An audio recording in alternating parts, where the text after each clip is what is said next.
Hello friends, मैं प्रियेश कुमार आप लोग का स्वागत करता हूँ पढ़ो चैनल पे। सबसे पहले हम लोग पिछले क्लास में डिटर्मिनेंट का सारा क्वेश्चन वगैरह हम लोग देखे थे, एडजॉइंट मैट्रिक्स पढ़े थे, इन्वर्स ऑफ मैट्रिक्स पढ़े थे, क्वेश्चन भी कुछ किए थे। और जैसे हमने कहा है कि सारे एनसीईआरटी के एक-एक चैप्टर को मैं आपके सामने लेके आऊँगा विद सॉल्यूशन। एकदम पूरा एक-एक क्वेश्चन एनसीईआरटी का चैप्टर वाइज़, मतलब जैसे एकदम 5.1, 5.2, 5.3 ऐसे करके सारे चैप्टर का क्वेश्चन एक-एक करके मैं आपके सामने लाऊँगा। और पिछले क्लास में जो हम लोग देखे थे कि इन्वर्स और adjoint of matrix, adjoint and inverse of matrix पढ़े थे पूरा बजाते, उस क्वेश्चन के साथ हम लोग पढ़े हुए थे। आज हम लोग स्टार्ट करने वाले थे लीनियर सॉल्यूशन, है ना? System of linear equation, system of linear equation by using matrix method देखना है, ठीक है? तो चलिए आज हम लोग उस पर चर्चा करेंगे। उससे पहले कि जो लोग भी अभी जितना लोग अभी देख रहे हैं, अगर आप अभी पढ़ो चैनल को सब्सक्राइब नहीं किए हैं तो सबसे पहले आप इसको सब्सक्राइब कीजिए, ठीक है? और बेल आइकन को प्रेस करना नहीं भूलिएगा। बेल आइकन को जरूर प्रेस कीजिएगा ताकि हर क्लास का वीडियो आपको आपको पहुंच जाए सबसे पहले, ठीक है? नोटिफिकेशन आपको हर क्लास का मिलते रहे पहले, ठीक है? और उस दूसरा चीज देखिएगा, नीचे एक डिस्क्रिप्शन दिया हुआ है, डिस्क्रिप्शन में एक लिंक दिया हुआ है, वहां पे आप जाइएगा, जैसे क्लिक कीजिएगा तो आप इस पढ़ो चैनल को सेम लोगों के साथ आप इसको इंस्टॉल कर सकते हैं प्ले स्टोर से। जैसे ही आप प्ले स्टोर से इंस्टॉल कीजिएगा तो आपको यहाँ पे एक ऑप्शन आएगा इसका लॉगिन करने का। लॉगिन कीजिएगा, बिल्कुल निःशुल्क है, आपसे कोई 1 रुपये का कोई शुल्क लगने वाला नहीं है, इसलिए एकदम निश्चिंत होकर आप इसको इंस्टॉल कीजिए प्ले स्टोर से भी। उससे कुछ बेनिफिट आपको मिल जाएंगे, जैसे कि देखिएगा हम लोग ऑनलाइन क्लास तो यहाँ कर रहे हैं, ऐप पे, उस ऐप पे भी आपको ऑनलाइन क्लास मिलेंगे, लेकिन क्लास में भी कुछ आपको वेरिएशन होगा। जैसे मान लीजिए कि आपको वहाँ डाउट सेशन का व्यवस्था आपको ऐप पे मिलेगा, आपको डाउट सेशन सारे ऐप पे रहेंगे। दूसरी चीज, अगर आपको कोई दिक्कत है किसी टॉपिक में, है ना, तो उसके लिए एक्स्ट्रा जो क्लास होगा वो वहीं पे होगा, ऐप पे ही होगा, और एकदम बिल्कुल निःशुल्क होगा। एकदम निश्चिंत होकर रहिए कि आप ये बिल्कुल नहीं सोचे कि आपसे कोई चार्ज लगेगा या कोई पैसा लगेगा, कोई शुल्क लगेगा, कुछ नहीं लगने वाला है, 1 रुपया नहीं, एकदम निःशुल्क है। आप फ्री ऑफ कॉस्ट इसको लुत्फ उठाइए इसका, ठीक है? और दूसरा चीज, आपको ये एक तो पहला बेनिफिट हो गया क्लास का। दूसरा, ऑनलाइन मटेरियल, आपको सारे मटेरियल जो है चैप्टर वाइज, टॉपिक वाइज सारे मटेरियल आपको मिल जाएंगे कहाँ पे? वहीं पे, ऐप पे ही। तीसरा, आपको ऑनलाइन टेस्ट की सुविधा, जैसे आप बिहार बोर्ड के स्टूडेंट, तो बिहार बोर्ड के स्टूडेंट को में देखा जाता है कि अक्सर आपको ऑब्जेक्टिव बड़ा आजकल मतलब बहुत बड़ा रोल कर रहा है, प्ले करता है आपको हाई स्कोर करने में। तो ऑब्जेक्टिव, क्योंकि 50 मार्क्स का ऑब्जेक्टिव होता है, तो इसलिए हम लोग क्या किए हैं कि बिहार बोर्ड के बच्चों के लिए स्पेशली एक वैसा ही पैटर्न हम लोग क्रिएट कर रहे हैं जो ऑब्जेक्टिव होगा। क्वेश्चन आप जाके देखिएगा ऐप पे, तो अभी भी 2-4 टेस्ट का आपको मिल जाएगा, अभी भी होगा, क्योंकि पिछले दिन हाँ, उस पर टेस्ट ऑर्गेनाइज हुआ था, ठीक है? तो वो ऑनलाइन है, एकदम आपको फुली कंसेप्ट के साथ होगा। फिर उसका हम लोग आपको डिस्कशन देंगे, ये सारी चीजें वहां पे आपको उपलब्ध होगा, ठीक है? तो आप यूट्यूब पे तो सब्सक्राइब कीजिए ही, और उसके साथ साथ आप जरूर ऐप पे जाइए ताकि कुछ और भी एडिशनल बेनिफिट आप उठा सके, ठीक है?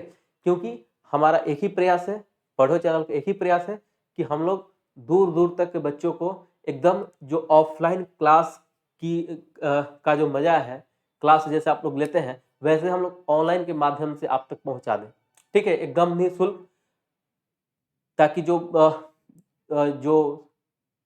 कमजोर फैमिली के बच्चे हैं, या जो नहीं सक्षम नहीं है कि हम कहीं ट्यूशन बाहर जाकर पढ़ सके, उन बच्चों के लिए भी ये हमारी एक बहुत बड़ा मुहिम है, हम लोग का पढ़ो चैनल का, जो हम लोग चाह रहे हैं कि जो लोग नहीं पढ़ पा रहे हैं पैसे कम, वो भी पढ़ लें, ठीक है? और ये नहीं कि सिर्फ यूट्यूब पे, आप ऐप पे भी आइए, बिल्कुल निःशुल्क आप पढ़िएगा, कोई पैसा आपसे नहीं लगने वाला है, ठीक है?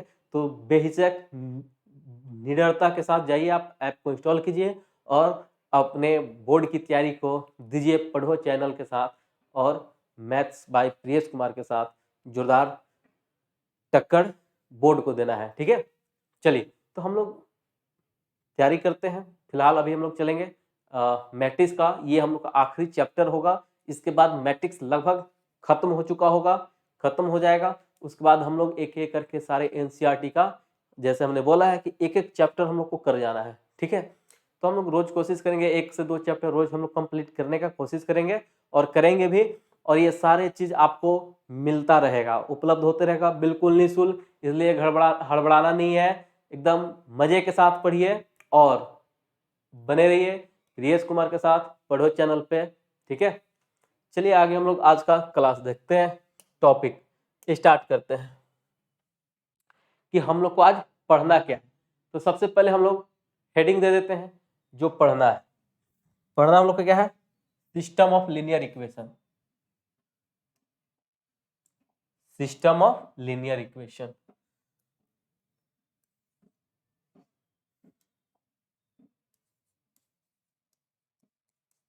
System of linear equation, system of linear equation.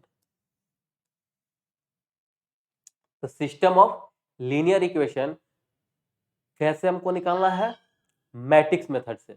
देखिएगा हमने पिछले क्लास में रिजल्ट हम लोग पढ़ रहे थे तो हमने बोला था कि मैट्रिक्स का यूज जो है बहुत ज्यादा यूज आपको होता है। अक्सर लोग पूछते हैं कि आप मैट्रिक्स पढ़ते हैं तो इसका क्या यूज होता है।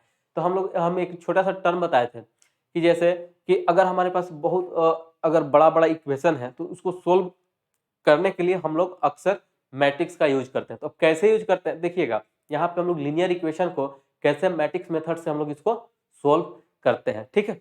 तो आते हैं हिसाब पे, और जैसे हम लोग लीनियर इक्वेशन सोल्व करते हैं या क्वाड्रेटिक इक्वेशन सोल्व करते हैं, थोड़ा सा बात समझिएगा।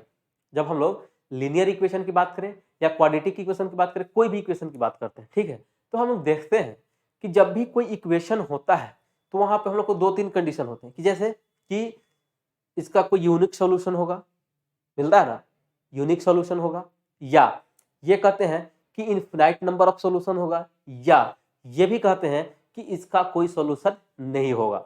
ये सब चीजें हम लोग देखते हैं जब भी हम लोग क्वाड्रेटिक इक्वेशन या कोई भी लीनियर इक्वेशन बनाते हैं, सोल्व करते हैं, तो इस टाइप का बातें निकल के आती है।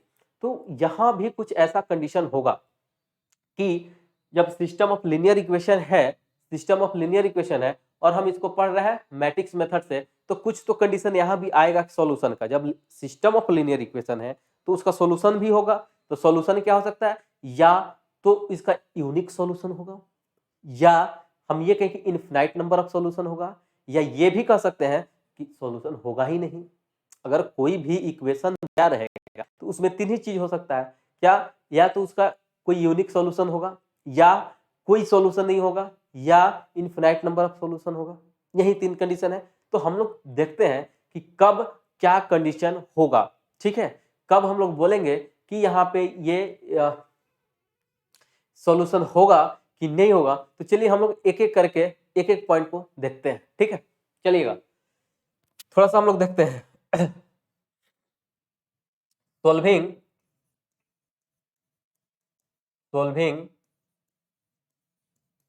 System of linear equation, linear equation by matrix method, ठीक है। Solving system of linear equation by matrix method. तो सबसे पहले हम लोग यहाँ पे देखते हैं पहला टर्म, कुछ पॉइंट देखते हैं। Consistent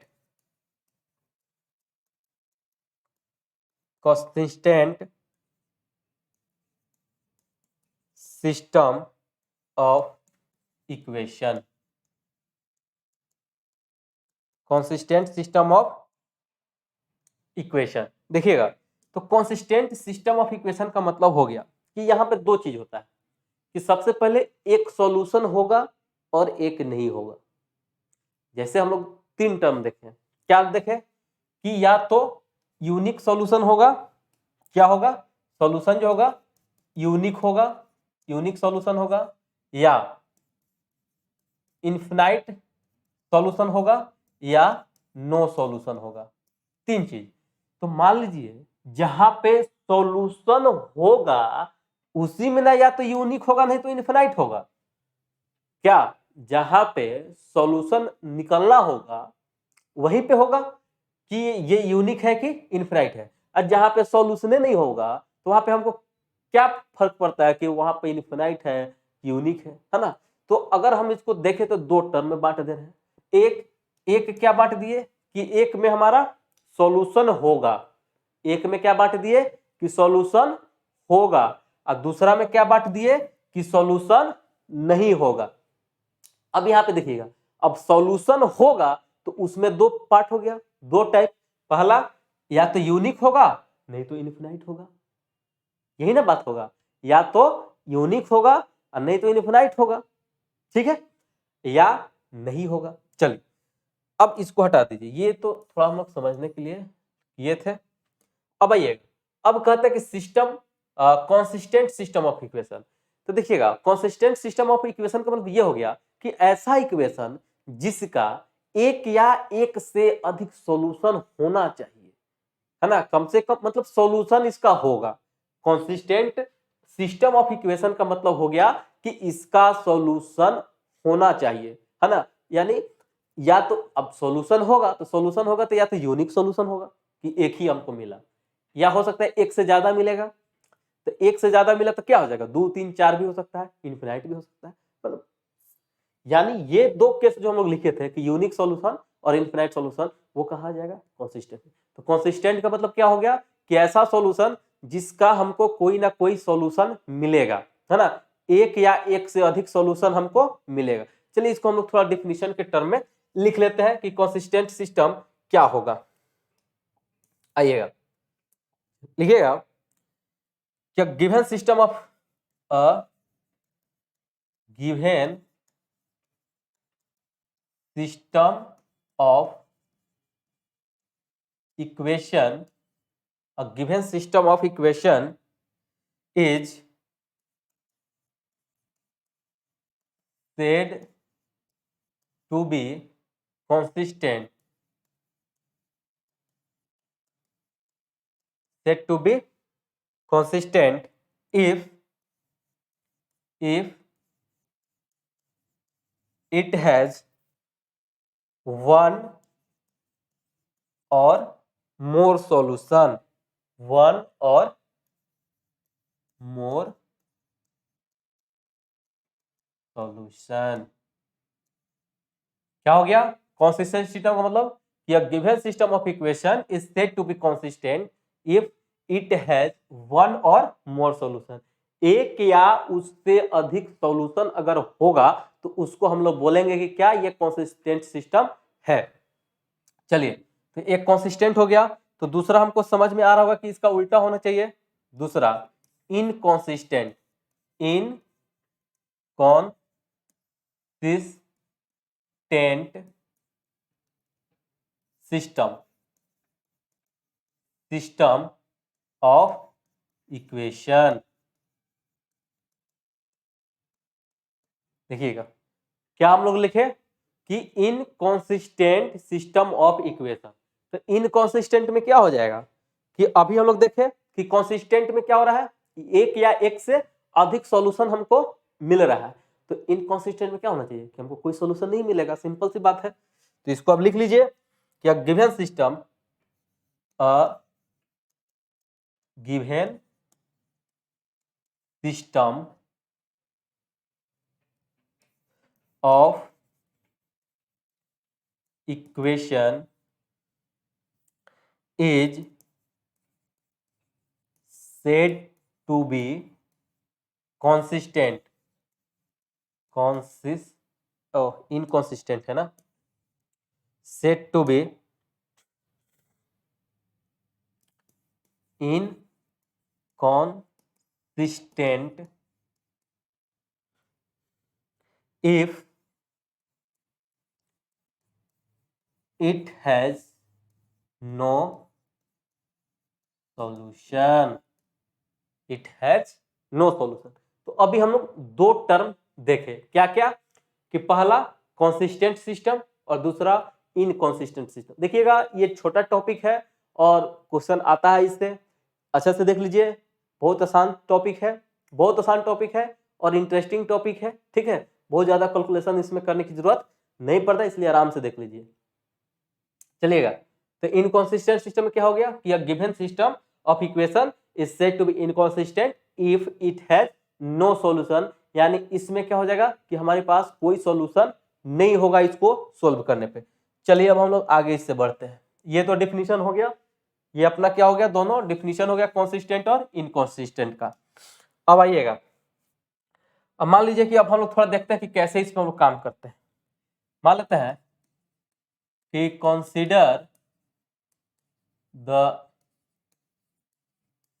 system of equation, consider the system of equation, हम इक्वेशन को कंसीडर मान लीजिए कर लेते हैं। a(x1) a1x plus b1y plus c1z is equal to d1। मान लीजिए हम लोग एक लीनियर इक्वेशन बना दिए एक्स वाई जेड के टर्म में। क्या लीनियर इक्वेशन हुआ ना ये एक्स वाई जेड के टर्म में। चलिए, तो एक इक्वेशन ये हो गया, दूसरा बना देते हैं a2x plus b2y plus c2z is equal to d2। तीसरा देखिएगा a3x plus b3y plus c3z is equal to d3। ये अपने पास तीन, हमारे पास क्या हो गया, इक्वेशन हो गया। तीन इक्वेशन है a1x b1। देखिए समझिएगा कैसे हम लोग को करना है, सेम यही कहानी चलेगा और बहुत आसान तरीके से है। देखिएगा यहाँ पे यही समझना है, मेन कहानी यही है। क्वेश्चन तो बनेगा ही बनेगा अगर ये समझ गए तो। देखिएगा अपने पास अगर हम देखें तो हम लोग को तीन टर्म यहाँ पे दिख रहा है। क्या क्या, एक a1 b1 c1 a2 b2 c2 a3 b3 c3, एक ये हो गया। दूसरा येगा xyz xyz xyz, एक ये मिल रहा है। और तीसरा देखें तो d1 d2 d3, तीन हमको टर्म मिल रहा है। हम क्या करते हैं, मान लेते हैं कि लेट a इजिकल टू हम एक मैट्रिक्स बना दिए इसी से। देखिएगा जो इक्वेशन दिया हुआ है उससे हम लोग मैट्रिक्स बना रहे हैं। तो a बराबर हम लोग लिख लेते हैं a1 b1 c1 a2 b2 c2 a3 b3 c3। ठीक है, एक मैट्रिक्स हमारा बन गया ए से। हम बोले थे ना कि इसमें तीन गो टर्म है, तो एक हो गया a1 b1 c1 a2 b2 c2 a3 b3 c3, हम लोग एक जगह निकाल दिए, एक मैट्रिक्स हम लोग का ए बन गया। चलिएगा अब हम लोग बनाते हैं x बराबर हम एक मैट्रिक्स बना दिए x, इसको हम लोग दे देते हैं x y z। x y z क्या हो गया, ये मैट्रिक्स हो गया। x बराबर हो गया x y z, यानी जो x y z दिया हुआ है ना उसको हम लोग बना दिए क्या, x मैट्रिक्स मान लिए। एंड एक मैट्रिक्स हम लोग और बना लेते हैं b, तो b इक्वल टू देखें तो क्या है d1 d2 d3, बना दीजिए d1 d2 d3। एक मैट्रिक्स हम लोग का ये बन गया, एक मैट्रिक्स हम लोग क्या बना दिए, ये बना दिए। ठीक है, यानी ये जो तीन इक्वेशन था, तीन इक्वेशन, इस तीनों इक्वेशन का हम लोग अलग अलग मैट्रिक्स के टर्म में लिख दिए। ठीक है, अब यहां पे देखिएगा, नाउ देखिएगा यहां पे देखिएगा, अब कहने का मतलब ये है कि ये a1x है, a1x plus b1y plus c1z। अगर हम दोनों मैट्रिक्स को मल्टीप्लाई करें, यानी इसके रो का इसके कॉलम से, तो a1x plus b1y plus c1z हो रहा है। फिर देखिएगा a2x plus b2y plus c2z हो रहा है। यानी इसका मतलब हम लोग ये कह सकते हैं कि then the system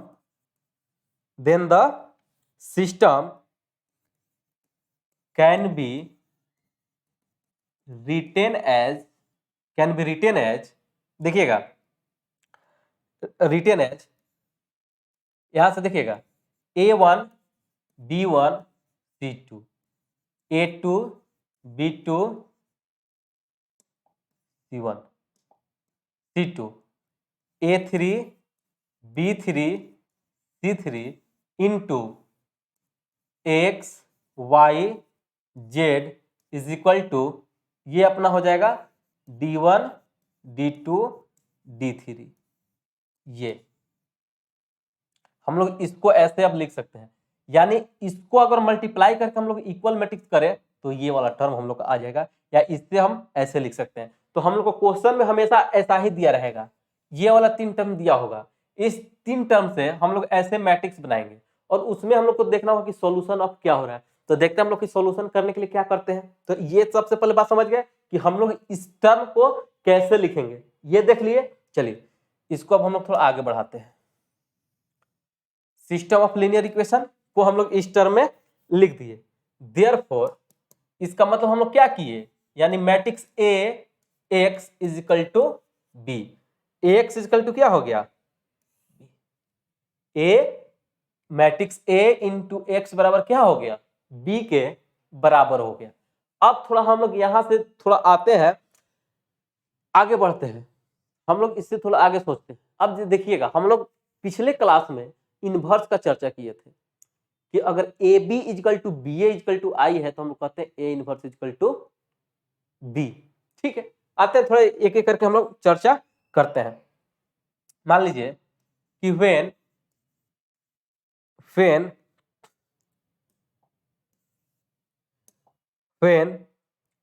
determinant of A not equal to 0, when determinant of A not is equal to 0, यानी जो ए बराबर क्या मैट्रिक्स माने थे ये वाला, और इसका डिटर्मिनेंट इक्वल टू 0 नहीं है, यानी क्या हो गया इसका मतलब कि नॉन सिंगुलर है। डिटर्मिनेंट ऑफ ए निकाले, हम क्या किए, सबसे पहले क्या किए कि डिटर्मिनेंट ऑफ ए निकाले। तो डिटर्मिनेंट ऑफ ए जब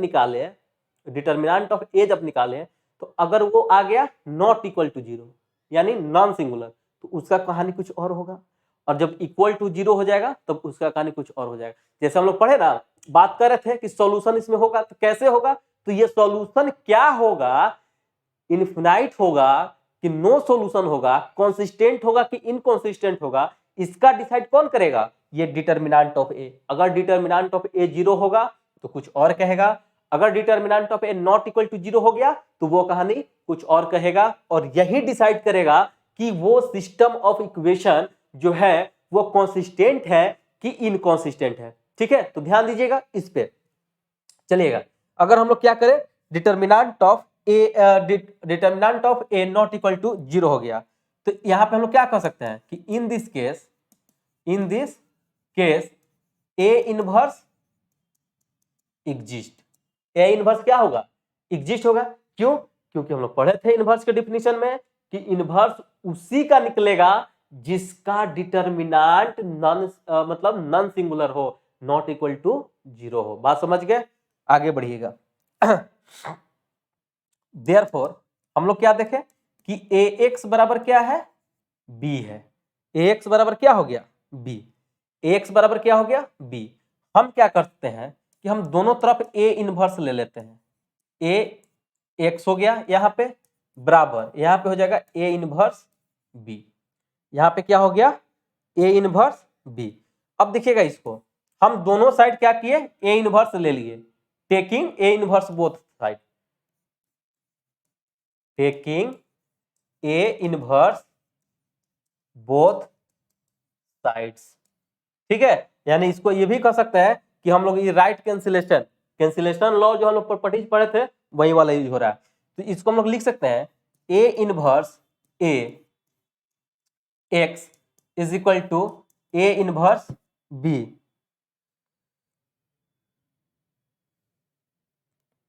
ठीक है, चलिएगा आइए ए इनवर्स बी ऊपर उठाते हैं। अब हम लोग देखें तो ए इनवर्स के बराबर क्या होता है, आइडेंटिटी। हम लोग पढ़े थे A inverse A is equal to क्या होता है, आइडेंटिटी मैट्रिक्स। यानी यहां पे देखिएगा I X is equal to क्या हो गया, A inverse B. I X is equal to क्या हो गया, ए इनवर्स बी। अच्छा, I X is equal to क्या हो जाएगा, X is equal to A inverse B. मतलब यहाँ पे इसका मतलब क्या हो गया कि हम आइडेंटिटी में किसी भी मैट्रिक्स से मल्टीप्लाई करते हैं तो क्या आता है, सेम मैट्रिक्स आ जाता है। ठीक है, तो यहाँ पे देखिएगा एक्स इक्वल टू क्या आ गया, A inverse B. X equal to क्या आ गया, ए इनवर्स बी। चलिएगा, since A inverse is unique, A inverse is unique. यहां से देखिएगा ए इनवर्स का कुछ ना कुछ वैल्यू आएगा। यूनिक का मतलब क्या हो गया, क्योंकि यहां से ए इनवर्स का कुछ ना कुछ वैल्यू आ जाएगा, तो ए इनवर्स बराबर क्या हो जाएगा, एक्स बटा बी। हम लोग लिख सकते हैं ए इनवर्स इक्वल टू क्या हो गया, एक्स बटा बी। यही हमको सॉल्यूशन देगा। हाँ, तो क्या लिखे, since A inverse is unique, unique the given system has a unique solution, has a unique solution. कब, जब x इजिकल टू क्या हो जाए, a इनवर्स b, तो उस केस में कहेंगे कि इस सिस्टम का हमारा इक्वेशन जो सॉल्यूशन होगा वो क्या होगा, यूनिक होगा। अब इसको हम क्वेश्चन से भी समझेंगे, ठीक है, पहले बात समझिएगा। x इजिकल टू हमको क्या निकालना है, a इनवर्स b, तो उस केस में हम लोग कहेंगे कि ये हमारा क्या हो जाएगा, यूनिक सॉल्यूशन हो जाएगा। तो कहानी क्या हुआ, उसके लिए हमको क्या करना होगा, determinant of a non singular होना पड़ेगा। चलिएगा, हैज अ यूनिक सॉल्यूशन, है ना। 10 determinant of A not equal to 0, determinant of A not equal to 0, हाँ 0, then the system is consistent. क्या हो जाएगा, अगर 10 determinant of A not equal to 0, then the system is consistent, consistent हो जाएगा। Unique solution के लिए क्या होगा, जब x इक्वल टू हमारा a इनवर्स b हो जाए, तो उस समय क्या कहेंगे कि यूनिक सॉल्यूशन है। अब लेकिन यहाँ पे एक चीज और छूटा हुआ है, कॉन्सिस्टेंट में यूनिक सॉल्यूशन भी होता है या उससे ज्यादा वाले भी सॉल्यूशन भी कॉन्सिस्टेंट ही है। तो अब यहाँ पे हम लोग को देखना है कि जब ज्यादा सॉल्यूशन होगा तो क्या आएगा, तो अब यहाँ से मिलेगा अब हम लोग इसके आगे। तो यानी पहला कहानी आप समझ गए कि अगर determinant of A not equal to 0 तो सिस्टम कॉन्सिस्टेंट हो गया। अगर सिर्फ कॉन्सिस्टेंट पूछता है तो ये काफी है। अगर यूनिक सॉल्यूशन निकालना है तो x equal to A inverse B, X equal to क्या हो जाएगा, ए इनवर्स बी, तब हम कहेंगे कि ये यूनिक सॉल्यूशन है। चलिए आते हैं हम लोग, फेन एक determinant of A not equal to 0 माने थे। अब हम लोग क्या करते हैं, केस 2 इसको कर दीजिए, केस 2, है ना, कि व्हेन डिटर्मिनेंट ऑफ ए बराबर 0, डिटर्मिनेंट ऑफ ए बराबर 0, अगर डिटर्मिनेंट ऑफ ए बराबर 0 हो जाए and adjoint of A into B not equal to 0 हो जाए। देखिएगा, फिर डिटर्मिनेंट ऑफ ए 0 हो जाए and adjoint of A into B not equal to 0 हो जाए, यानी ये 0 नहीं हो, इस केस में हम लोग कहेंगे इन this case system is inconsistent, है ना। इन दिस केस हम लोग कहेंगे कि सिस्टम इज इनकॉन्सिस्टेंट। कब, जब determinant of A equal to 0 हो जाए और adjoint of A into B क्या हो जाए, नॉट इक्वल टू 0। चलिएगा दूसरा, इसमें हम लोग अब केस 3 देखते हैं। केस 3 में देखिएगा, when determinant of A is equal to 0, determinant of A equal to 0 and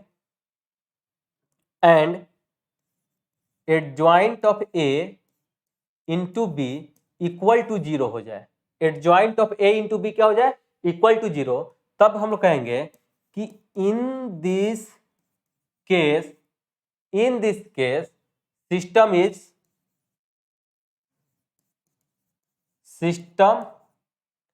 is या system has infinite number of solution. क्या हो गया? Infinite number of solution. ठीक है, तो हमारे पास इनकॉन्सिस्टेंट के लिए क्या कहानी हो गया कि जब हमारे पास डिटर्मिनेंट ऑफ ए बराबर 0 हो जाए और adjoint of A into B क्या हो जाए? नॉट इक्वल टू 0, तो इस केस में हम लोग कहेंगे कि ये इनकॉन्सिस्टेंट है, यानी इसके पास कोई सॉल्यूशन नहीं है। लेकिन वही डिटर्मिनेंट ऑफ ए बराबर 0 and adjoint A into B बराबर क्या हो जाए? 0, तो उस केस में हम लोग क्या कहेंगे कि ये इनफिनाइट नंबर ऑफ सॉल्यूशन है। तो हमारे पास एक ही टर्म निकला कि कॉन्सिस्टेंट है। कॉन्सिस्टेंट है इसका मतलब determinant of A not equal to 0, consistent हो गया। और यूनिक सॉल्यूशन है, यानी अगर यूनिक सॉल्यूशन है तो यूनिक सॉल्यूशन के लिए क्या हो जाएगा? x equal to A inverse B. ठीक है, चलिए अब इसको हम लोग एक जगह, अब एक शॉर्ट टर्म में सारे को एक जगह कंक्लूड करते हैं, चलिएगा।